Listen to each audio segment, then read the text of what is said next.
observando a palavra da vida, para que no dia de Cristo eu me glorie de que não corri em vão, nem me esforcei inutilmente.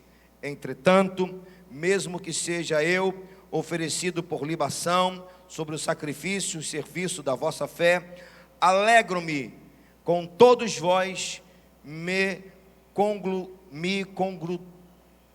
congratulo, assim também pela mesma razão, alegrai-vos e congratulai-vos comigo. Senhor, obrigado por esta palavra, por essa porção da tua palavra. Por ela queremos ouvir a tua voz, por ela queremos ser abençoados, por ela, Senhor, queremos ser tocados, por ela queremos sair daqui diferentes, por ela, Deus, queremos andar de maneira diferente, por ela, Deus, nós queremos que o Senhor nos mova a novos entendimentos, a uma visão, ó Deus, por ela, pela tua palavra, diferente daquilo, Deus, que já lemos nesse texto. Fale conosco de maneira precisa, concisa, no nome de Jesus, amém e amém. Eu preguei um sermão alguns domingos atrás com o tema: o que de fato nos fortalece em tempos difíceis. E hoje eu quero falar sobre o que de fato nos motiva em tempos difíceis. O que de fato deve nos motivar em dias difíceis. Eu diria ainda, irmãos, não somente dias difíceis, mas como os últimos dias. Os nossos dias são difíceis, mas eles também são os últimos dias. Últimos dias da igreja de Jesus na terra. Então, para falar sobre o que de fato nos motiva em tempos difíceis, ou em dias difíceis, ou nos últimos dias, eu quero me valer desses versículos do apóstolo Paulo, registrado aqui na sua carta à igreja em Filipos. Olhando assim, irmãos, para esses versículos, aliás, olhando para essa carta, a gente, se colocarmos a lente dos dias de hoje, as lentes contemporâneas, nós não vamos encontrar motivação aqui não. Essa é a grande verdade. Aliás, quando a gente olha para a Bíblia, principalmente para a vida de Jesus, com as lentes do nosso tempo, com as lentes do nosso momento, nós não vamos encontrar motivação não. Bom, deixa eu te dar para você uma definição do que é a motivação. Definição léstica do que é a motivação. Você encontra fácil isso no dicionário. Motivação é um impulso que faz as pessoas agirem em direção aos seus objetivos. Basicamente é isso que é a motivação. Um impulso que leva as pessoas a agirem, a moverem em direção aos seus objetivos. A motivação, ela envolve nossas emoções, ela envolve nossa parte biológica, ela envolve a nossa questão social, nossos relacionamentos. Eu diria a você que motivação é o combustível para alcançar os nossos objetivos. Motivação é um combustível interno para alcançarmos os nossos objetivos. Sendo assim, fica mais difícil ainda olhar para esse texto e encontrar motivação. E vou complicar um pouco mais. Fica mais difícil ainda olhar para esse texto e encontrar motivação, já que esse texto não vai falar absolutamente nada de objetivos pessoais, a não ser o que está aqui que eu vou compartilhar com você. Você não vai encontrar nesse texto objetivo, ou melhor, motivação para você comprar aquele bem que você tanto sonha, melhorar a sua capacidade intelectiva, seus cursos, sua faculdade. Você não vai encontrar isso aqui. Não estou dizendo que nada disso não deve nos motivar. Eu estou dizendo a você que a motivação não é somente isso. E me parece que a motivação que Paulo vai trabalhar aqui não que ela exclui ou isenta as coisas que as nossas mãos pegam e que os nossos olhos veem. Mas me parece que a motivação que Paulo vai nos mostrar através, não somente desse texto, mas como de toda essa carta, ela está contida na vida, na morte e na ressurreição de Cristo. Porque na verdade, meus irmãos, o coração dessa carta se encontra aqui nesse capítulo. E eu diria a você que a nossa motivação é de fato Cristo. Se a nossa motivação não for de fato Cristo, tem alguma coisa errada. Isso é para que você não fique zangado comigo. Não estou dizendo mais uma vez, não estou dizendo que aquilo que você tanto deseja e sonha não seja, não te traga motivação. Por favor, continue motivado por aquilo que você tanto precisa e quer. E não deixe nada tirar sua motivação, porque senão você não vai alcançar os seus objetivos. Vamos lá, essa carta, melhor, esse lugar, Filipos, nesses dias aqui, era uma colônia, melhor, era uma cidade romana, era uma colônia da Macedônia, e 42 anos antes de Cristo ela foi conquistada pelos romanos, por um homem chamado Filipos II, e ela se tornou então uma província romana.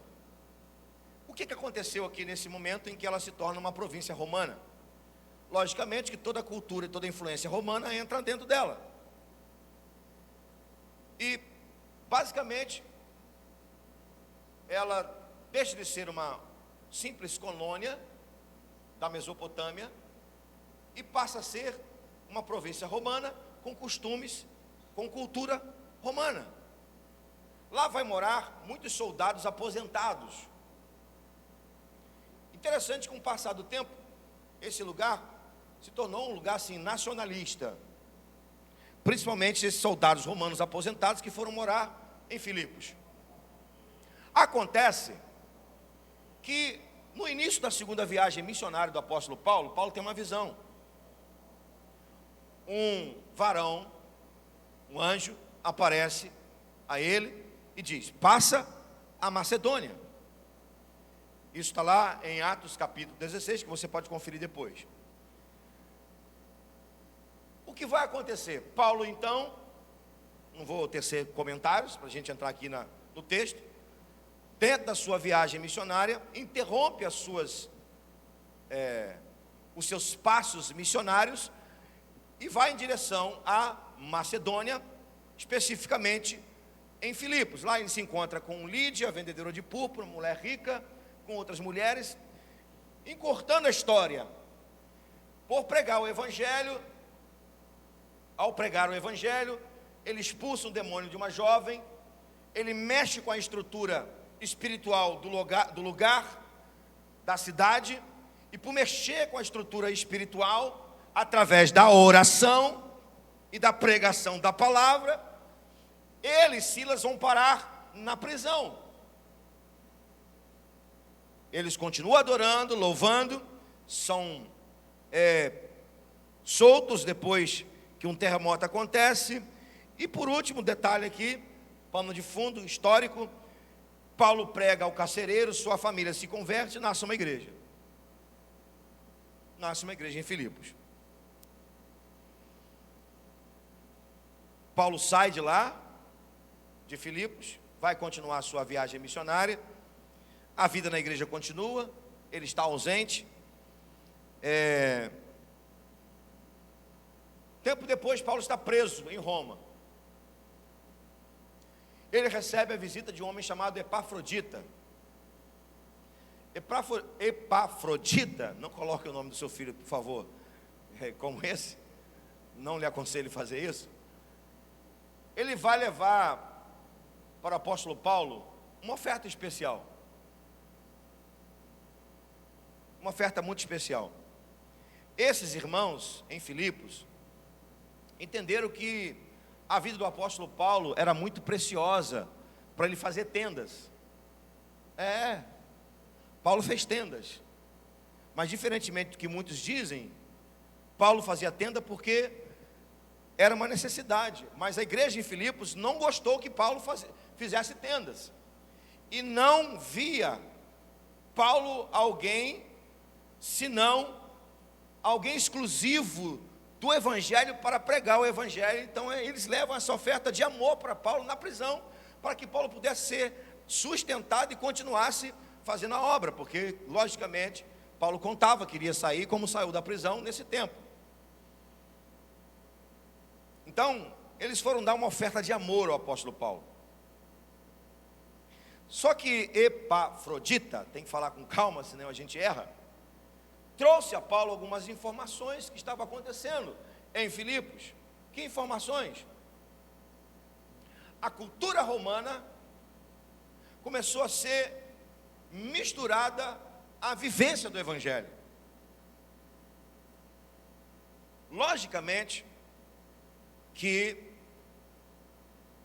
essa cultura de Roma influenciou na igreja. Por isso, Epafroditas vai dizer a Paulo que estava tendo alguns problemas na igreja. Vamos lá, só mais um pouco, nesse pano de fundo.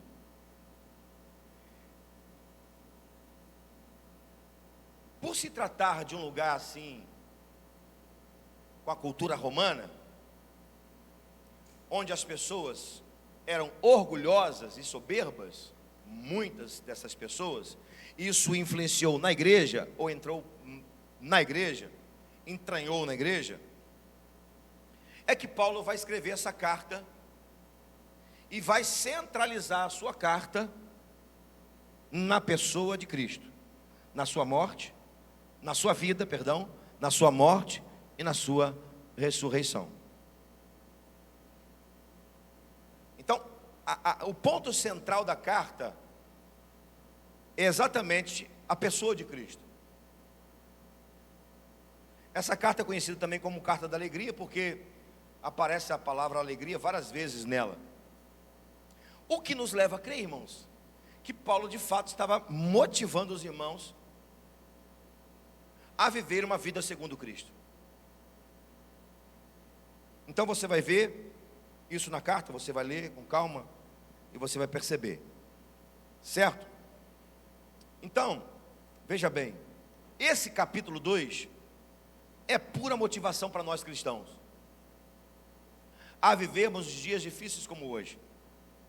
E eu quero então aqui compartilhar com você o que deveria, deixa eu colocar o verbo aqui no pretérito, deveria nos motivar. Ah, pastor, por que o senhor está dizendo assim, deveria? É porque de fato, em muita gente não motiva. Deveria, essas palavras que estão aqui contidas nesse capítulo 2, quando Paulo vai ajudar a igreja a corrigir um problema que já estava entranhado na igreja, de orgulho e soberba. Para vocês terem uma ideia, gente, as pessoas nessa cidade, elas faziam questão de usarem roupas que geralmente nós usamos em festas. É como se fosse assim, vão a Quitanda comprar tomate. Botavam roupas finas, joias, só para ostentar o que eles tinham. Isso de fato mostrava que já havia soberba e orgulho nos cidadãos de Filipos. Eles, assim, gloriavam-se de ter o título de cidadão romanos. Muitos pagavam caro para ter o título de cidadão romano, porque obtinham privilégios e eram status. Ser cidadão romano era status. Isso acabou atrapalhando, ou melhor dizendo, entrando na igreja. E por isso que Paulo vai levar-nos a essas palavras que eu quero compartilhar em alguns minutos com você, prometo não demorar. O que de fato, irmão, deveria nos motivar em dias difíceis? Primeiro, mais relacionamentos saudáveis e menos apego às coisas materiais. Eu falei com você que parece ser uma coisa assim paradoxal. Vou repetir. O que deveria nos motivar em tempos difíceis? Mais relacionamentos saudáveis e menos apego às coisas materiais. As coisas materiais aqui está dentro do contexto da realidade de Filipos, onde as pessoas estavam apegadas às coisas materiais e apegadas a título. Você é cidadão romano? Não é não? Então compra um título, paga aí um preço por isso e pega lá. Você vai ter algumas regalias, inclusive os impostos que você vai pagar serão menores. Se você observar do versículo 1 ao versículo 4, é exatamente isso que Paulo está dizendo dentro desse contexto, onde as pessoas estavam apegadas a títulos, apegadas a questões materiais. Para o apóstolo Paulo, o que de fato vale a pena na nossa vida como cristão, em primeira instância, acima de tudo, não é o apego às coisas materiais, e sim a construção de relacionamentos saudáveis.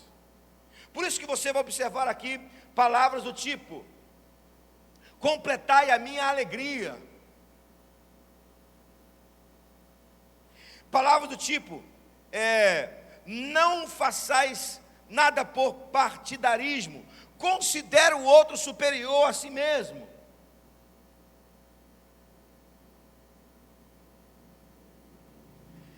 Eu penso assim, que lá no início da pandemia, a gente conseguiu enxergar isso aqui um pouco melhor do que hoje. Nós conseguimos absorver melhor isso aqui do que hoje. Lembra quando nós ficamos dentro de casa, mais com as nossas famílias? Com a nossa esposa, com o nosso esposo, com os nossos filhos.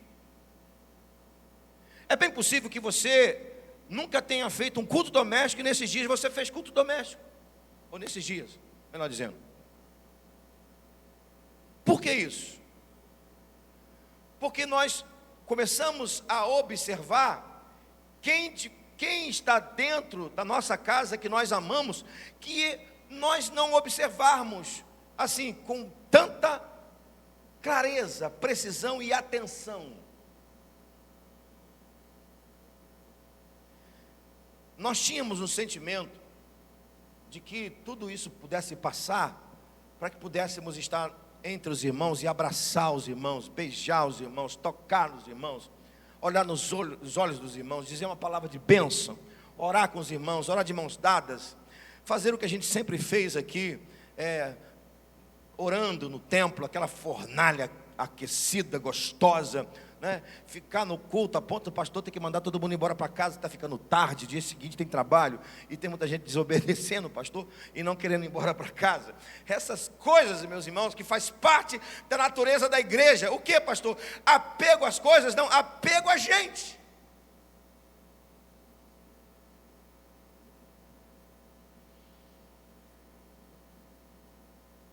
É isso que motiva a gente. O que te motiva a estar casado? Olhar para uma aliança de ouro ou olhar para sua esposa? Olhar para sua esposa. Ah, mas isso não... Eu não posso usar uma aliança bonita? Não deve. Deve. Bote até brilhante na aliança, se for possível. Bote rubi na sua aliança, se você puder fazer isso. Mas a aliança de ouro é um símbolo do que vale de fato para você. E o que te vale para você que é casado não é a aliança de ouro, é a preciosidade infinita que é a sua esposa. Isso vale para o esposo. Isso vale para a família de Cristo. O que vale não é colocar uma roupa bonita no domingo à noite para estar aqui. Bote uma roupa bonita, irmãos. Irmão, irmã, querido, querida. Bote uma roupa bonita para estar aqui. mas não para demonstrar que você está com uma roupa bonita, não, para que você, ao colocar a roupa bonita, você enxergue o seu irmão, e o seu irmão possa olhar para você e dizer assim: olha como é que meu irmão está bem, graças ao Senhor, que Deus abençoou a vida dele, ele teve trabalho nesse mês, e Deus abençoou a ponto de ele poder comprar uma roupa bonita. É isso.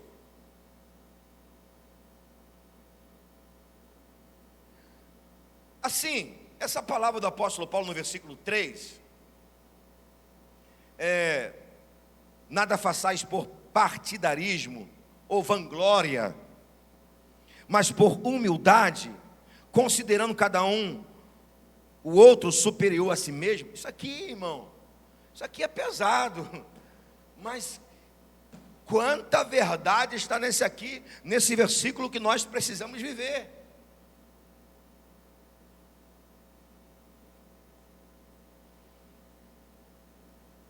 Olha o 4, não tenha cada um em vista o que é propriamente seu,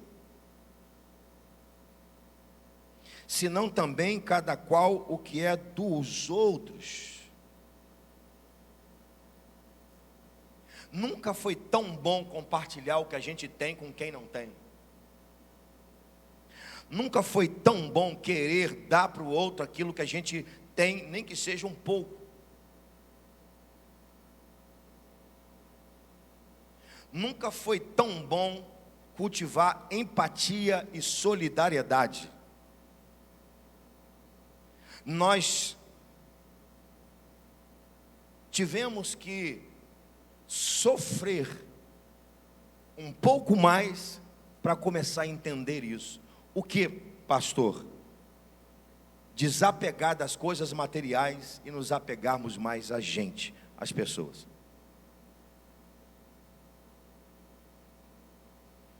Isso de fato nos motiva, ou deveria nos motivar. Porque, para terminar esse ponto, nós gostamos de coisas e amamos pessoas. Vou repetir: gostamos de coisas e amamos pessoas. O fato de amarmos pessoas não significa dizer que vamos deixar de gostar de coisas. E o fato de gostarmos de coisas não significa dizer que nós estamos colocando as coisas acima das pessoas. Você pode gostar e deve gostar das coisas,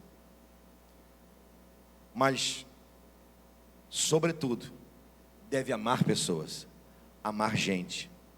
Porque foi por causa de gente que Jesus morreu na cruz do Calvário, tornando-se gente. Vamos lá. O que de fato deveria nos motivar em tempos difíceis? Em segundo lugar, sentimento de viver a semelhança de Cristo.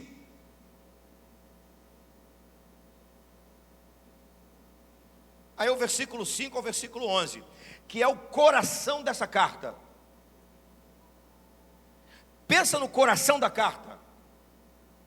O coração da carta está aqui, do versículo 5 ao versículo 11.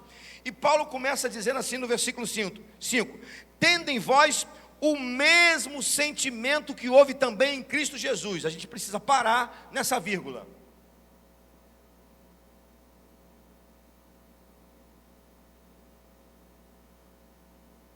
Repare que o apóstolo Paulo está dizendo isso aos irmãos em Filipos, que nesse momento, apesar de ser uma igreja amorosa com ele, uma igreja que o tratou muito bem, uma igreja que ele era como joia preciosa, uma igreja carinhosa, uma igreja que se preocupou com o seu ministério, que abençoou o seu ministério, né, que mandou oferta, e que não gostou da ideia de ele fazer tenda, porque ele tinha que viver exclusivamente da obra missionária. Mesmo assim, essa igreja sofreu influência de Roma. E ele vai dizer assim: vocês têm que ter o mesmo sentimento que houve também no nosso Senhor Jesus. Aí ele divide esses versículos de duas maneiras.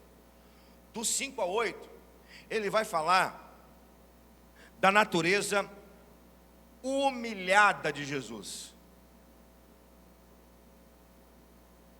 E do 9 ao 11, da natureza exaltada de Jesus.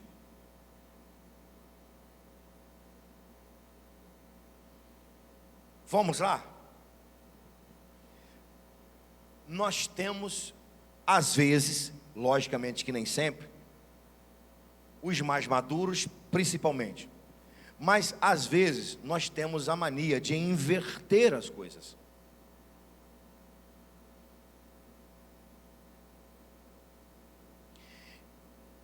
E se você observar o versículo 8, 5 a 8, você vai perceber que há um contraponto, não somente da realidade em que a igreja de Filipos estava vivendo, como também do próprio Adão. Como assim? Jesus assume a forma humana, assume a natureza humana,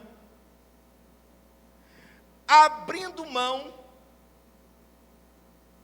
por um período de tempo, por um tempo cronológico de 33 anos, abrindo mão da glória.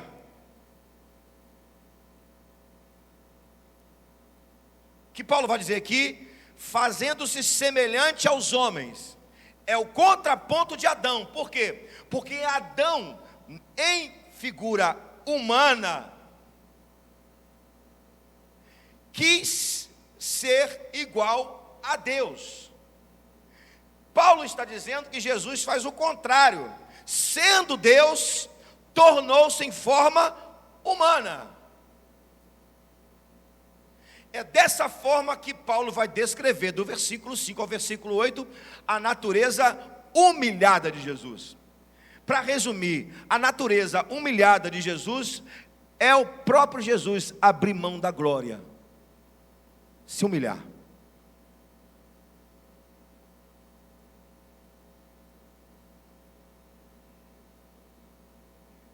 Agora olha o versículo 9, somente o começo. Pelo que também Deus o exaltou. Isso aqui, irmão, isso aqui é muito forte. Porque o que nós queremos? O que a sociedade quer? Ela quer ser exaltada. E por querer ser exaltada, por querer pódio, por querer medalha, por querer prêmio, por querer prata, ouro, dinheiro, ela passa por cima de tudo. Inclusive passa por cima de princípios e valores.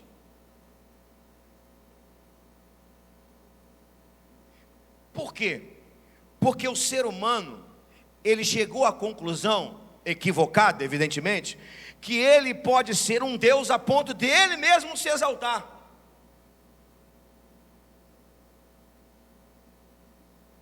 Quando na verdade, só tem um que pode exaltar o ser humano.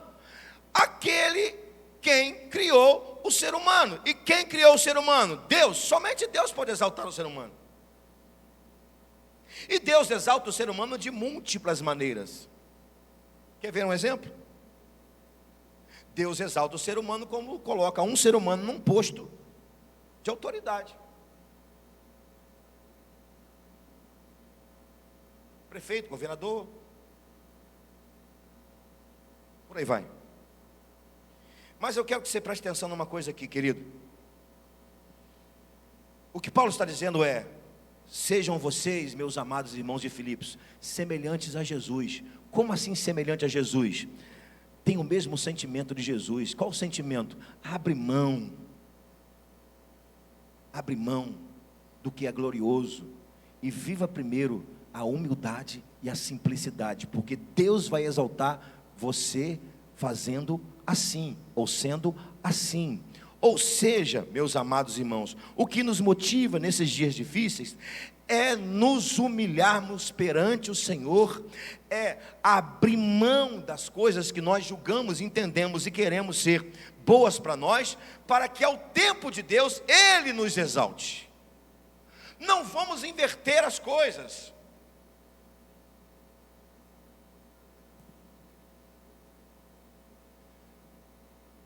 para fechar esse ponto, o sentimento de Jesus qual é? Porque Paulo está dizendo aqui, tendo em vós o mesmo sentimento de Jesus. Qual é o sentimento de Jesus que Paulo está falando? O sentimento de se tornar humilde, semelhante aos homens. Para Jesus esse é um sentimento. Não foi apenas uma missão, foi um sentimento. É claro que para Jesus foi uma missão, tornar-se semelhante aos homens foi uma missão, porque se ele não se torna semelhante aos homens, ele não poderia morrer na cruz. O pecado só pôde ser anulado por causa de um outro homem, porque ele entrou via homem. O pecado entrou via o primeiro Adão, e o pecado só podia sair via o último Adão. É claro que se tornar homem para Jesus foi uma missão, mas antes de ser uma missão foi um sentimento.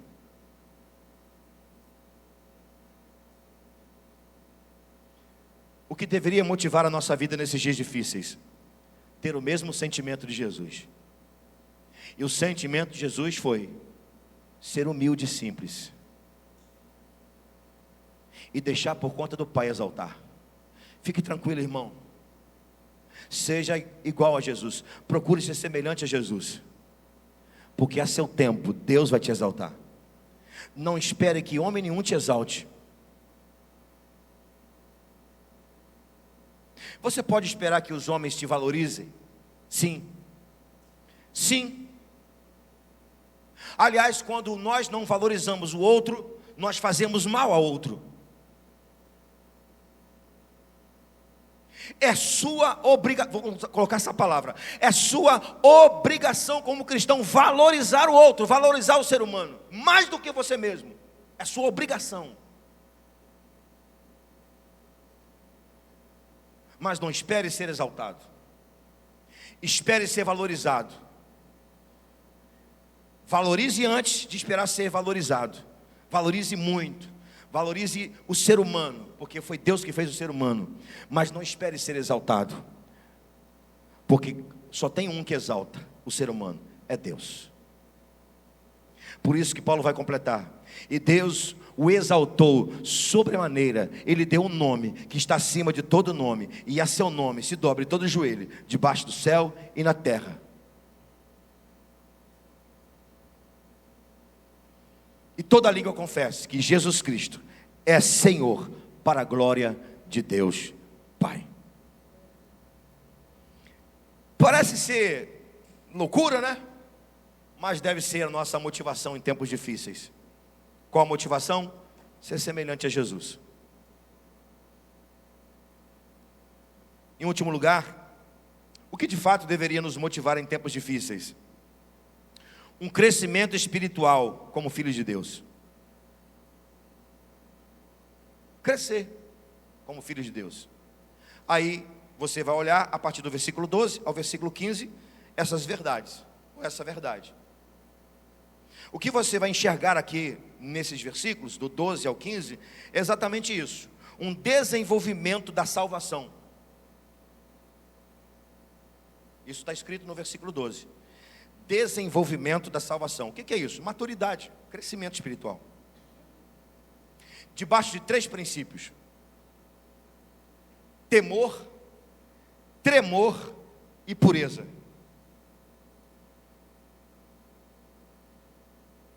Olha, meu irmão, se isso não te motivar, não sei o que pode te motivar, hein?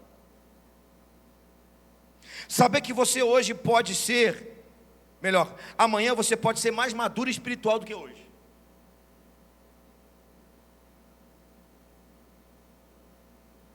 Falei para os irmãos que quando eu cheguei no final de 2019,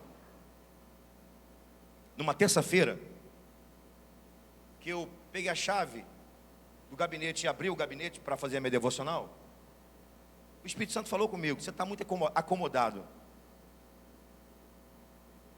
E a acomodação, ela é uma realidade quando as coisas estão bem.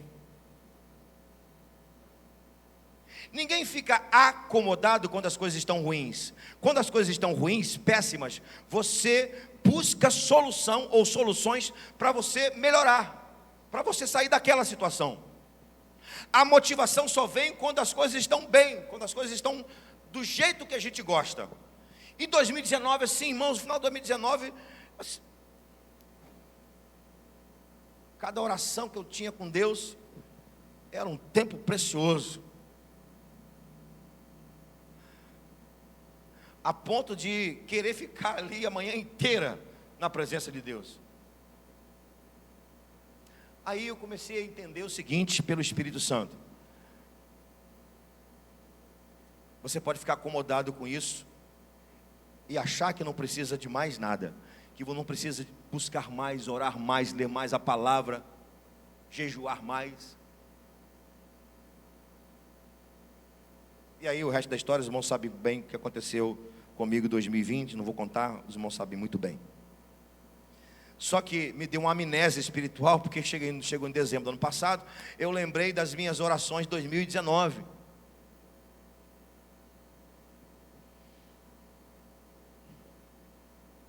Inclusive lembrei dos sofrimentos. E aí o Espírito Santo veio e falou comigo assim: você não me pediu para viver os melhores dias de intimidade comigo e no ministério? Pois bem, não há virtude do Espírito sem deserto, e não há glória sem sacrifício.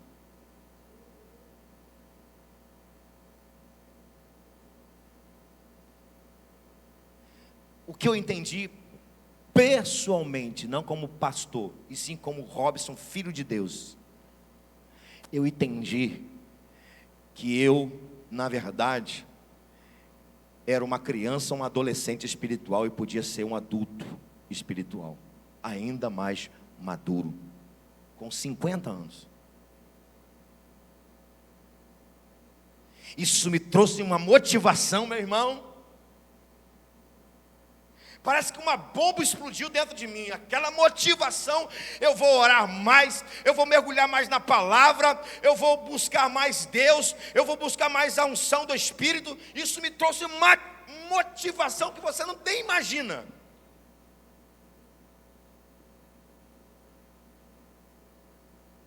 É claro que eu fico motivado com o ministério, eu fico motivado com a minha família, com as coisas que quero, evidentemente, lógico. Aqui quem não sonha está morto.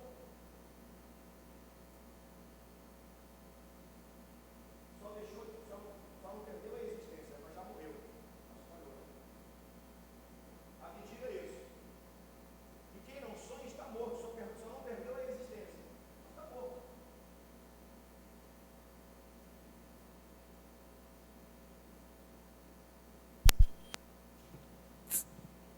Então o apóstolo Paulo, para a gente ir fechando aqui, olha o que ele vai dizer no versículo 15: para que vos torneis irrepreensíveis e sinceros, o que? Versículo 15: filhos de Deus, inculpáveis no meio de uma geração perversa e corrupta, na qual resplandeceis como luzeiros nesse mundo. Ei, irmão, você é filho de Deus. E qual pai e a mãe vai querer ver seu filho criança o tempo todo? Aquela fase de bebê é tão gostosa, né? A gente está vivendo de novo isso com a Aurora. Aquela fase de bebê é linda, uma fase gostosa. Mas o pai já está sonhando, a mãe já está sonhando com aniversário de 15 anos, com casamento, com neto, com o filho na faculdade, empregado. Obrigado, pastor. Então, Deus como Pai quer te ver maduro, irmão. Ele quer que você desenvolva a salvação. Gente, salvação não é o fim, é apenas o começo. Cristão que acha que a salvação é o fim, está equivocado. A salvação é o começo. Porque foi a partir da salvação que você se tornou filho. E é a partir da salvação que você pode desenvolver as suas potencialidades em Deus. E crescer.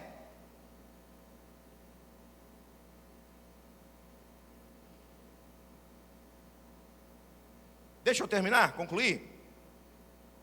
Porque assim, fica bem claro nessa carta bem claro mesmo, que a melhor maneira de um cristão participar da vida de Cristo é também viver os sofrimentos de Cristo. Tem uma coisa aqui nessa carta que me impressiona.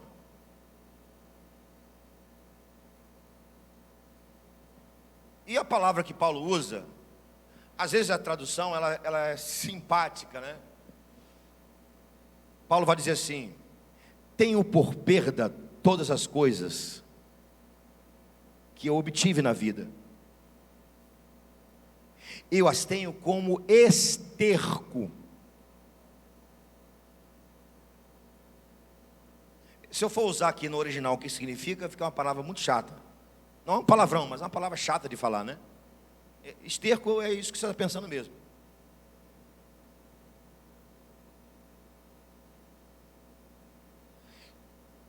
O que ele está dizendo no capítulo 3 é o seguinte: eu considero tudo que tenho título de cidadão romano. Porque se você observar lá em Atos 16, sabe por que pararam de bater em Paulo? Sabe por que em praça pública chamaram Paulo e Silas e lavaram as suas feridas? Porque ele tinha um título de cidadão romano, num lugar que valorizava muito isso, onde as pessoas davam muita grana para ter um título de cidadão romano. E Paulo disse: eu sou cidadão romano. E o que ele está dizendo no capítulo 3 é: eu considero esse negócio de título de cidadão romano como esterco.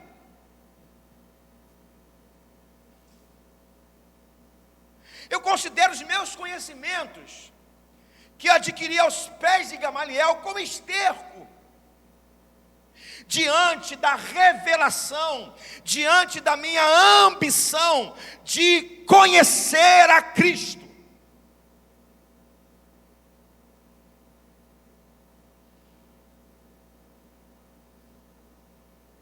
E se você observar no capítulo 3, ele vai citar Timóteo e Epafrodito. Por que ele vai citar Timóteo e Epafrodito? Porque são pessoas que são exemplos de participação na vida de Cristo, exemplo do sofrimento de Cristo. Qual a motivação de Epafrodito ir à prisão levar uma oferta para Paulo? E diz a história que ele ficou doente por causa disso, quase morreu por causa disso.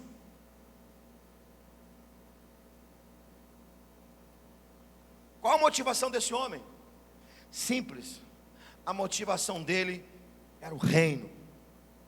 A motivação dele era Cristo. A motivação dele era a igreja. Ele estava ali por causa da igreja. Ele estava ali por causa do reino. Ele estava ali por causa de Cristo.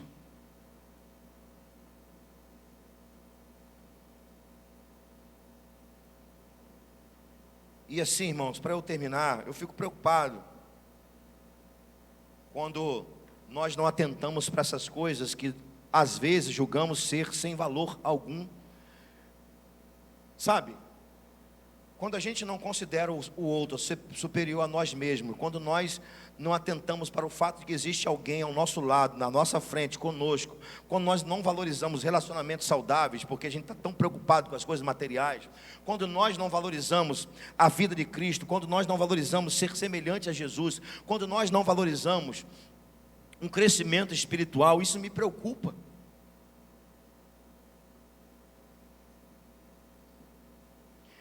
E por que me preocupa? Porque se Jesus fala assim: onde você colocar o seu coração, ali está a sua motivação.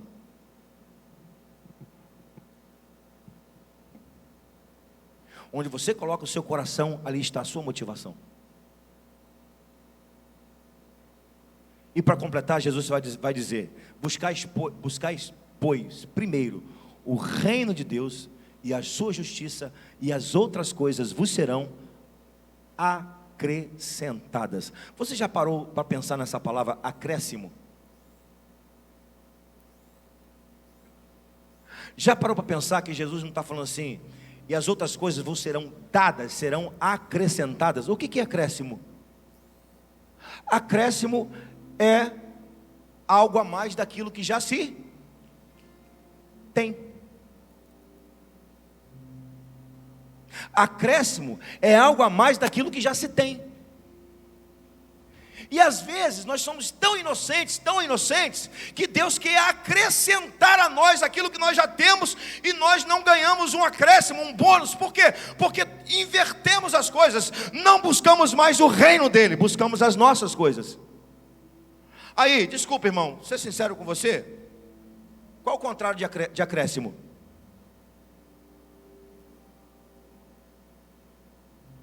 Retirada. Decréscimo. Aí tem tanta gente que perde muitas coisas. Aí eu estou falando exatamente de coisas materiais. Tem tanta gente na igreja que vai perdendo, e acaba botando culpa na igreja e em Deus. Deus esqueceu de mim. Ao invés de viver acréscimo, vive decréscimo. Mas por que viveu decréscimo, não acréscimo? Porque deixou de buscar, de viver o reino.